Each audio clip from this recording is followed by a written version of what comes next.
രാഹുൽ ഗാന്ധിയുടെ ആരോപണങ്ങൾ ചെന്നുകൊള്ളുന്നത് മോദിയുടെയും ബി.ജെ.പിയുടെയും ഇടനെഞ്ചിലേക്കാണ്. ആദ്യത്തെ അണുബോംബ് പൊട്ടിച്ചതിന് ശേഷം രാഹുൽ ഗാന്ധി പുറത്തുവിട്ടത് ഹരിയാനയിലെ വോട്ടുകളെ കുറിച്ചായിരുന്നു. അതിനുശേഷം രാഹുൽ ഗാന്ധി നടത്തിയ അടുത്ത പ്രഖ്യാപനത്തിൽ വിറച്ചുപോയത് മോദിക്കാണ്. അടുത്ത ഓപ്പറേഷൻ ഗുജറാത്തിലാണ് പോലും. അതായത് മോദിയുടെ കസേര ഇളക്കാൻ തന്നെയാണ് രാഹുൽ ഗാന്ധി ശപഥമെടുത്തിരിക്കുന്നത്.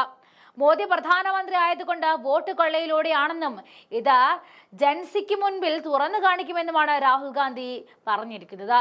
നമുക്കറിയാം, മോദി പോലും വിറച്ചുപോയ തെരഞ്ഞെടുപ്പാണ് കഴിഞ്ഞ ലോക്സഭാ തെരഞ്ഞെടുപ്പ്. വോട്ടെണ്ണലിന്റെ ആദ്യ മണിക്കൂറിൽ വാരണാസിയിൽ മോദി പിന്നിലായിരുന്നു. കോൺഗ്രസ് സ്ഥാനാർത്ഥി അജയ് റായിയുടെ കുതിപ്പിനായിരുന്നു ആദ്യ മണിക്കൂർ സാക്ഷ്യം വഹിച്ചത്. രണ്ടാം ഘട്ടത്തിലാണ് 10,000-ലേറെ വോട്ടുകൾക്ക് ലീഡ് നേടിയെങ്കിലും അത് നിലനിർത്താൻ അജയ് റായിക്കായിരുന്നില്ല. പിന്നാലെ നരേന്ദ്രമോദി ലീഡ് പിടിച്ചെടുക്കുകയായിരുന്നു. ആകെ 6,12,970 വോട്ടുകളാണ് നരേന്ദ്രമോദിക്ക് ലഭിച്ചത്. കോൺഗ്രസ് സ്ഥാനാർത്ഥി അജയ് റായിക്കാവട്ടെ 4,60,457 വോട്ടും.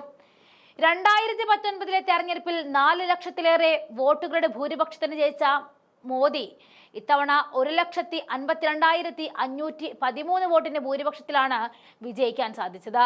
2019-ലെ ഭൂരിപക്ഷത്തിൽ നിന്ന് 3 ലക്ഷത്തിലേറെ വോട്ടുകളാണ് കുറഞ്ഞു പോയത്. മിന്നം വിജയം നടത്തിക്കൊണ്ടിരുന്ന ആൾക്ക് 3 ലക്ഷത്തിലേറെ വോട്ടുകൾ വ്യത്യാസം വന്നത് അന്ന് ശ്രദ്ധിക്കപ്പെട്ടതാണ്. മോദിയെ തച്ചൊടിക്കാൻ പാകത്തിലുള്ള ഘടകം എന്താണെന്ന് രാഹുൽ ഗാന്ധി തിരഞ്ഞുകൊണ്ടിരിക്കുകയാണ്. മോദിയുടെ വോട്ടിന് പെട്ടെന്നുള്ള ഇടിവിനും പിന്നെയുള്ള കുതിപ്പിനും ഘടകം എന്താണെന്ന് രാഷ്ട്രീയ നിരീക്ഷകർ പോലും കണ്ടെത്താനെന്ന പെടാപ്പാട് പെട്ടു. പക്ഷേ ഇപ്പോഴാണ് മനസ്സിലാകുന്നത് അത് വൻതോതിൽ മോദിയും തെരഞ്ഞെടുപ്പ് കമ്മീഷനും ഒത്തുകളിച്ച് നടത്തിയ വോട്ടുകൊള്ള നാടകത്തിന്റെ ഒരു ഭാഗം മാത്രമാണെന്ന്. അതേസമയം രാഹുൽ ഗാന്ധി ഹരിയാനയിലെ വോട്ടുകൊള്ളയുമായി ബന്ധപ്പെട്ട തെളിവുകൾ സഹിതം ഇത്രയേറെ കാര്യങ്ങൾ വെളിപ്പെടുത്തിയിട്ടും തെരഞ്ഞെടുപ്പ് കമ്മീഷൻ പ്രതികരിച്ചിട്ടില്ല. താൻ ഉന്നയിച്ച കാര്യങ്ങളൊന്നും തെരഞ്ഞെടുപ്പ് കമ്മീഷൻ നിഷേധിക്കുന്നില്ല. എന്നാൽ ബി.ജെ.പി തെരഞ്ഞെടുപ്പ് കമ്മീഷനെ നിരന്തരം സംരക്ഷിക്കുകയാണെന്നും രാഹുൽ ഗാന്ധി പറയുകയാണ്.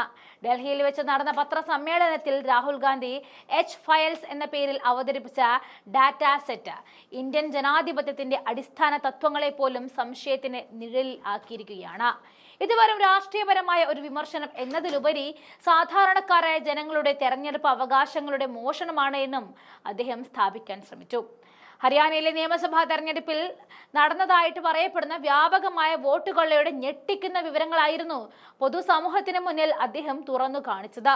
അദ്ദേഹം തെളിവായി അവതരിപ്പിച്ചവയിൽ പ്രധാനമായിട്ടും ഉൾപ്പെട്ടിരുന്നത് ഒരേ പേരിലുള്ള 100 കണക്കിന് വോട്ടർമാർ, ഒരു ബ്രസീലിയൻ മോഡലിന്റെ സ്റ്റോക്ക് ഫോട്ടോ, 22 തവണ ഉപയോഗിച്ച വ്യാജ വോട്ടർമാർ, ഹൗസ് നമ്പർ 0 എന്ന് രേഖപ്പെടുത്തിയതുപോലെയുള്ള ദുരൂഹമായ ഇടപാടുകൾ എന്നിവയാണ്. ഇതൊരു ഒറ്റപ്പെട്ട സംഭവമല്ല എന്നും മറിച്ച് സംഘടിതമായ ഒരു തട്ടിപ്പാണെന്നും ജനങ്ങളുടെ തെരഞ്ഞെടുപ്പ് അവകാശം ആസൂത്രിതമായി തട്ടിയെടുക്കുകയാണ് എന്നും രാഹുൽ ഗാന്ധിക്ക് തന്റെ ഡാറ്റയിലൂടെ സ്ഥാപിക്കാൻ സാധിച്ചിരുന്നു. ഈ ആരോപണങ്ങളെക്കുറിച്ച് അന്വേഷണം പ്രഖ്യാപിച്ചതോടെ ഹരിയാനയിലെ ചില മണ്ഡലങ്ങളിൽ റീപോളിംഗ് നടക്കുമോ എന്നതായിരുന്നു രാഷ്ട്രീയ നിരീക്ഷകർ ഉറ്റുനോക്കിയത്. വളഞ്ഞ വഴിയിലൂടെ ഭരണം പിടിച്ചെടുത്ത സർക്കാരിനെതിരെ നിയമപരമായ ഒരു പോരാട്ടം തുടരുമെന്ന് പ്രഖ്യാപിച്ച രാഹുൽ ഗാന്ധി ഇത് വെറും രാഷ്ട്രീയ യുദ്ധമല്ല, മറിച്ച് രാജ്യസ്നേഹപരമായ പോരാട്ടമാണ് എന്ന് പറഞ്ഞുകൊണ്ടാണ് തന്റെ പത്രസമ്മേളനം അവസാനിപ്പിച്ചത്. ഗുജറാത്തിലെ വെളിപ്പെടുത്തൽ മോദിയുടെ കസേര ഇളകുമെന്ന് ഉറപ്പായതുകൊണ്ട് തന്നെ അവിടെ ഇനി റീപോളിംഗ് ഉണ്ടാകുമോ എന്ന് മാത്രം അറിഞ്ഞാൽ മതി.